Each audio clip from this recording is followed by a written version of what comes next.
Olá pessoal, bem-vindos a mais um podcast da Afos Press, uma biblioteca submersa. E hoje a gente tem o segundo do ano, né? Hoje vamos falar sobre ainda bem o primeiro livro do ano que eu estou lendo outros em paralelo, eu li outros em paralelo a esse, mas é o primeiro livro que eu vou, do ano realmente, que me impressionou bastante. E ele vai fazer companhia ao Livro dos Três Impostores, não o do Mackin, né? A coleção de noveletas e contos geniais do Mackin, mas o livro que inspirou esse título, que é o Livro dos Três Impostores original, esse livro mítico, estudado, né? Eu tenho o estudo do Raoul Vanejan, que causava arrepios, né? Tanto nos esbirros papais, quanto nos esbirros da rainha Elizabeth I. E o livro em questão é este, Nihil Obstat, an exhibition of Bennett Censored and Challenged Books in the West, 1491-2000. Este livro aqui é muito interessante. Eu descobri essa catálogo, né? É uma espécie de catálogo, mas ele é único. Eu já vou entrar em detalhes. E eu descobri durante as minhas pesquisas para um dos vídeos muito aclamados, né? Ou sei lá se aclamado é a palavra, mas um dos vídeos muito assistidos pelos seguidores, pelas pessoas aqui que acompanham o trabalho do canal e da editora, acho que quase automático, uma coisa e outra, que é o vídeo Nihil Obstat, né? Em que eu falo um pouco de como funcionava o esquema de censura papal, né? O esquema e aprovação de obras, o imprimatur, né? Imprimatur, o nihil obstat, né? E como isso funcionava dentro da lógica do livro eclesiástico, né? O livro eclesiástico ele tinha que ter o nihil obstat e ele tinha que ter uma autorização de impressão de uma autoridade eclesiástica da área, né? Demonstrei isso até com a minha edição da Bíblia de Jerusalém, que tem, né, do João Paulo II, no caso, a autorização de impressão, a imprimatur, né? Evidentemente uma tradução, digamos assim, autorizada, né, da Bíblia, então por conta disso. Mas aqui nesse livro ele vai trazer é brilhante de um ponto de vista acadêmico, ele tem uma definição muito nítida, muito clara de censura, eu já vou entrar nela, que é um tema muito nebuloso, muita gente confunde. Recentemente conversei num grupo de editores, né? Uma pessoa veio com uma visão toda confusa, né, de censura em si, mas não é culpa da pessoa, é porque realmente é confuso. E é uma coisa até deliberada a confusão, porque o censor não quer, da mesma forma que o verdugo, né, ele não deseja que a profissão dele seja vista como desabonadora, como desonrosa. Então ele cria uma autoficção, essa autoficção passa para a sociedade, porque afinal o censor é uma pessoa de mando na sociedade, ou representa alguém de mando nessa sociedade, grupos de pressão, indivíduos contratados com essa função, né, como funcionários, grupos políticos, etc. E então na pesquisa eu achei esse livro, não existia nem na ANAS, enfim, em sites aí de divulgação de material, que se vocês me entendem, existe. Às vezes é necessário, por uma questão de pesquisa, né, você fazer essa, digamos assim, essa busca nesse tipo de site, mas não tinha, não é tudo que tem lá. E existia no eBay, comprei e importei, tive que importar, fazer uma importação ao portador. O eBay ele dificilmente veio para o Brasil, é uma burocracia desgraçada, é um problema de custo, que eles não querem arcar, se o negócio não chega, o correio aqui não é muito confiável, enfim, né?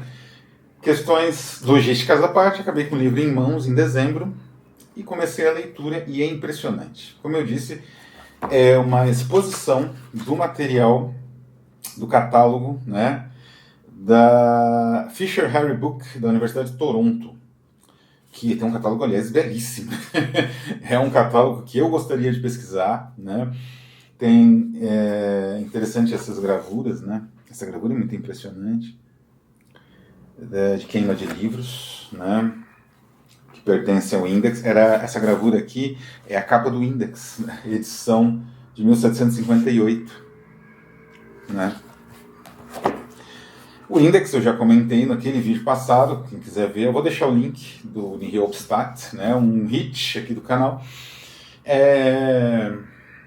O Index Librorum Prohibitorum era um índice de obras proibidas. Ele não é mais editado, ele não existe mais, em teoria. Existem obras específicas, o Vaticano tem uma legislação, digamos assim, própria, né, em relação a obras aprovadas e desaprovadas, a censura de membros da igreja. Até o próprio Leonardo Boff passou por uma depois do fim do Index, já nos anos 70. Existe ainda mecanismos, inclusive a própria Inquisição existe, e o ex-papa, né, o Ratzinger, ele foi um representante supremo da Inquisição anos e anos, né? Mas é uma Inquisição mais interna, né, lidando, por exemplo, com a teologia da libertação, que é uma heresia, né, considerada uma heresia. Mas o Index durou de 1400 e pouco a 1966. Ele acabou nos anos 60. Uma boa parte das obras mencionadas aqui ficou no Index até os anos 60, às vezes do século 17, 18, 16, do Renascimento até praticamente os anos 60. Então, o trabalho é de Pierce Kerfoot. Depois eu vou procurar esse autor, né, com mais calma, para achar mais material dele sobre censura. Tem uma introdução do Alberto Mangel, que é célebre, né, bibliófilo, foi leitor do Borges, foi editor da Franco Maria Ricci, né, que é uma das editoras mais maravilhosas do planeta Terra. E também tem uma breve introdução de Richard London, que é o diretor da biblioteca e me parece que o orientador do projeto, dessa exposição, né. E como eu disse, é um catálogo, mas ele tem uma ampla, a Banning of Books, a Primer, né, que seria uma ampla introdução. A introdução do Mangel se chama Ice in the Hands of Children. Tem até uma citação do Tácito, né? Aqui uma imagem lindíssima da Lisístrata, uma edição australiana da Aristófanes. Essa obra foi proibida, Lisístrata, de Aristófanes, não é? Um negócio de 5 séculos antes de Cristo. Essa aqui é uma edição australiana de 1925, da Fan Frolico Press, né? Com essas da Norman Lindsay, grande ilustrador, né?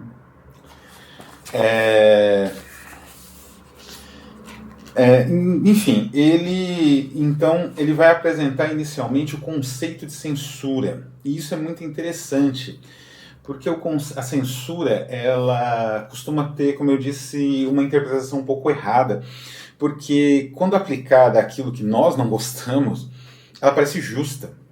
E quando é aplicado com aquilo que nós apreciamos, ela parece injusta. Então é necessário um conceito que equilibre isso.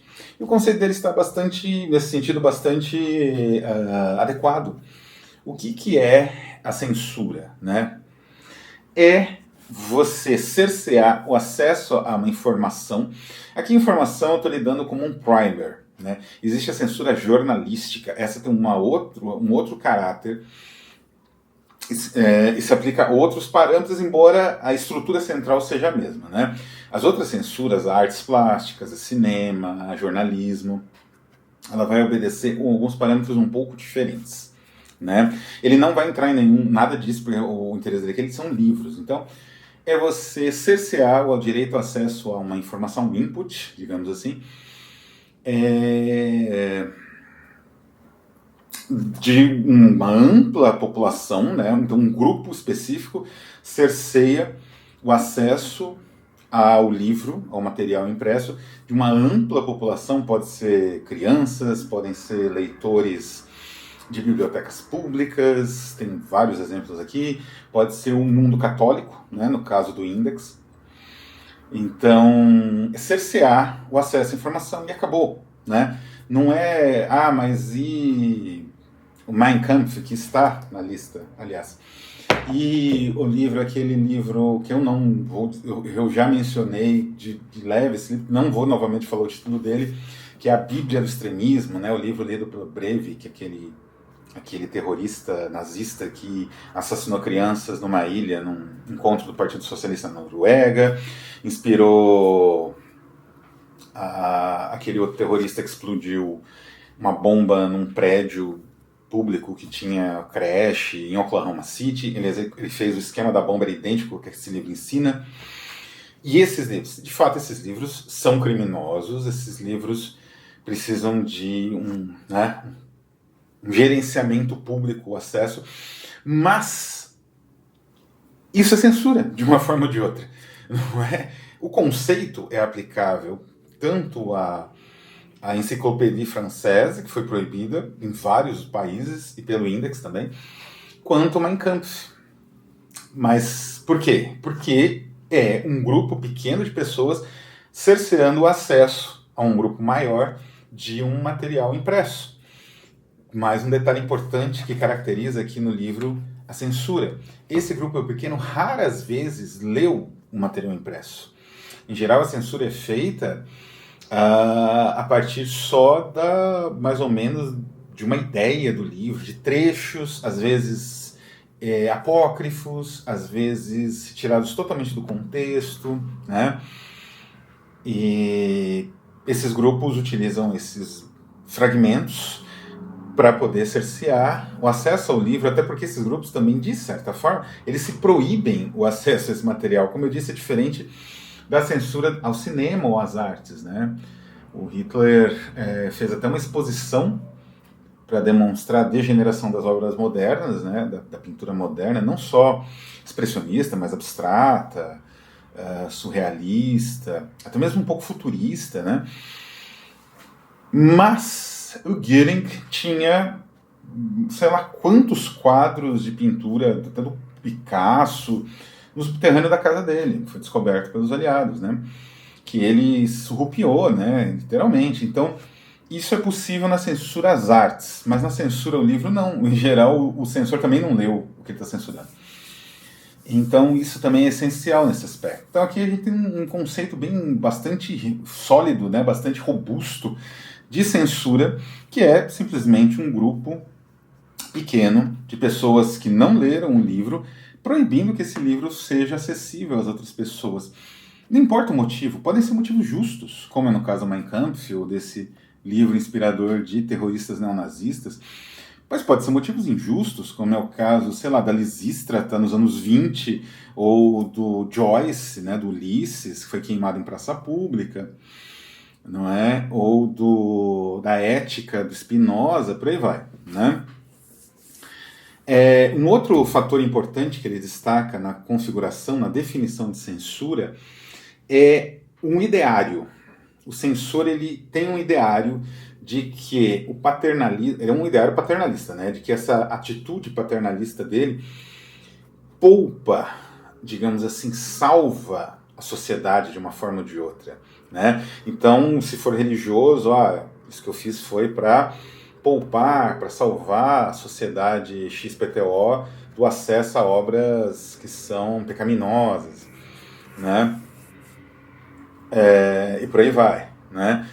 Então é isso, essa flexibilidade conceitual, quer dizer, a necessidade de uma justificativa do censor. Como eu disse, o censor, a função do censor é muito semelhante à do verdugo. Só que o censor trabalha com ideias e material impresso, o verdugo trabalha com corpos, que ele vai, digamos assim, se descartar em nome da sociedade e do status quo, né? Então, no caso censor, ele tem que ter uma ideia, da mesma forma que o verdugo, ele tem que ter uma ideia de que aquilo que ele faz tem uma justificativa, não é? Não é simplesmente o prazer que ele tem em fazer isso. No caso do verdugo, não sei qual seria o prazer no caso do censor, talvez destruir livros, enfim. Então ele precisa imaginar que ele está fazendo algo bom. Isso qualquer censor, né? Inclusive as censuras que ele vai cobrir aqui em parte, no iniciozinho, né? Que são essas censuras devido à correção política, né? Então, vamos censurar, sei lá, Chaucer, porque existe uma acusação fraudulenta dele ser estuprador. Vamos censurar, sei lá, Huckleberry Finn, Mark Twain, que ele usa nigga, né, nos livros dele, por aí vai, né? Então, esse também é um lado, digamos assim, não é? O censor, de certa forma, representa uma visão honesta, mas terrível da cultura. Posto isso, feita essa introdução bastante sólida, não é muito longa também, o livro é curto, né? Aí vem o catálogo em si, e ele é genial. Ele é dividido em 4 grandes grupos, digamos assim, que são livros de religião e ciência, livros de política e filosofia. Religião e ciência já tem um pouco de filosofia, vou entrar nisso. Livros que são ameaças à ordem social e os livros proibidos no Canadá, no Canadá e escrito por canadenses, né? E é um belo, digamos assim, uma bela paisagem que ele vai construindo da censura de livros desde do Renascimento, né?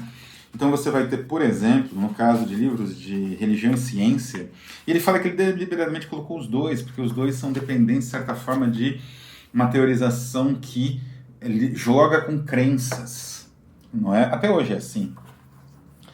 Então ele vai, por exemplo, falar da tradução da Bíblia inglesa, do Tyndale, que foi a base né, acabou virando a base da Bíblia da King James, né, edição King James, que até hoje é usada ainda por todos os cristãos, até os católicos usam. Um livro importantíssimo do Martin Lutero, que é Pia Actualitae in Psalmos Operationes, né? Isso vem logo depois da bula, né? A famosa bula que o excomungou. Calvino, né? Essa parte. Mas aí Copérnico, evidentemente, Kepler. É interessante alguns casos de bate-cabeça, que são os mais interessantes nessa grande narrativa da censura, que é o caso da Bíblia Sagrada, publicada por Robert Baker em Londres, em 1631. Vem até no final aqui, é a chamada de Wicked Bible, porque teve um erro de impressão, ou sabotagem, ou zoeira, sei lá, em que o impressor, ele colocou naquela parte dos 10 mandamentos que deveria haver, você deveria cometer o adultério, né? Ele tirou o not, thou shalt not, né? Thou shalt commit adultery. Isso é genial, né? Quer dizer, o livro foi proibido por um erro de impressão. Ele foi todo destruído e é raríssimo. E eles têm uma cópia nessa Universidade de Toronto. Fiquei fascinado com isso, né? E aí vamos em diante. O Corão foi proibido na Europa. Alberto Magno, Francis Bacon, evidentemente, Galileu Galilei. Aí começa Immanuel Kant. Esse aqui é um bate-cabeça incrível, né? Eu mostrei para o Fábio Aki, né, o tradutor da Rafus Press, e ele ficou impressionado com como as coisas são bizarras nesse mundo. O Kant escreveu um tratado sobre religião, que é a Religião nos Limites da Razão. Foi traduzido, né? Tudo do Kant foi traduzido, é fácil de achar. E é um ótimo tratado, é um dos melhores tratados de religião sobre religião já escritos, né? O Kant era um filósofo muito preciso, né? A linguagem dele não ajudava muito, mas ele digamos assim, o pensamento era muito claro. E esse livro, ele foi proibido porque ele simplesmente via a religião como um serviço exclusivamente moral. Se você assistir, é uma esfera... Ele não nega a religião em nenhum momento, não é um livro ateístico, né? Mas para ele, a razão é uma coisa, a religião é outra, e a religião lida com a moral, não com a razão. E isso bastou para o livro ser queimado, foi censurado na Alemanha, né? E na própria cidade de Königsberg, o livro sofreu censura, foi banido em Berlim, né? Königsberg é a cidade do Kant, né? Que hoje se chama Kaliningrado. E o livro foi censurado pelo Franco, já no século XX. E ele entrou no Index depois. Ele nunca entrou no Index, embora o Crítica da Razão Pura e metade das obras do Kant estavam no Index e ficaram no Index até 1966. Então é curioso como funciona, né? Ele foi proibido na União Soviética, porque ele fala de religião, e ele não fala contra, não é, ele faz uma análise da religião. Isso já bastou para ele ser proibido na União Soviética, nos anos 28, aliás, já na passagem para momentos mais sombrios da União Soviética. Então é bizarro, né? Essa bateção de cabeça, assim, de um lado e de outro, religião, política. E, bom, o livro vai nesse ritmo, né? como ele trata assim, né? Tem vários causos, né? Os campeões aqui são um livro de filosofia em geral, né? O Spinoza, que eu mencionei, a ética de Spinoza, ele foi excomungado pela comunidade judaica, excomungado pelos protestantes, excomungado pelos católicos, entrou no Índex. Era uma obra proibidíssima, né? Assim, várias obras proibidas falava assim, aparecia na capa que tinha sido impresso lá na Antuérpia, na verdade tinha sido impresso em Veneza, tinha sido impresso em Londres, mas na verdade tinha sido impresso na Bélgica, que eram estratégias dos editores de escapar. Os editores muitas vezes eram queimados, presos, mortos, torturados, né? Até os tradutores, em vários casos, o tradutor de Zola sofreu aqui para o inglês, né? Porque ele foi preso várias vezes e tudo mais. E o último livro é muito curioso, que é... Os últimos é o da Rowling, no Harry Potter. E ele é o único livro, assim, fora Alberto Magno, eu acho, que foi considerado por questões de magia negra, desse tipo de coisa. Os outros era moral pura, ou ameaça ao pensamento, conforme a igreja ou as diferentes seitas protestantes estabeleceram.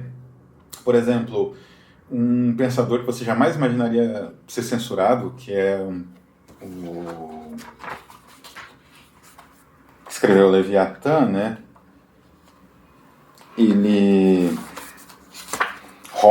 Thomas Hobbes, ele foi censurado e a obra toda dele foi parar no Índex até 1966.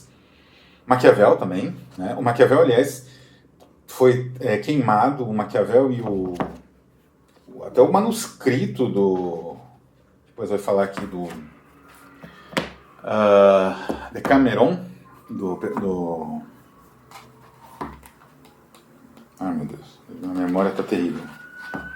O Decameron, Chaucer também foi proibido, Shakespeare, o Boccaccio, eles, na Fogueira das Vaidades, né, que era a fogueira montada lá pelo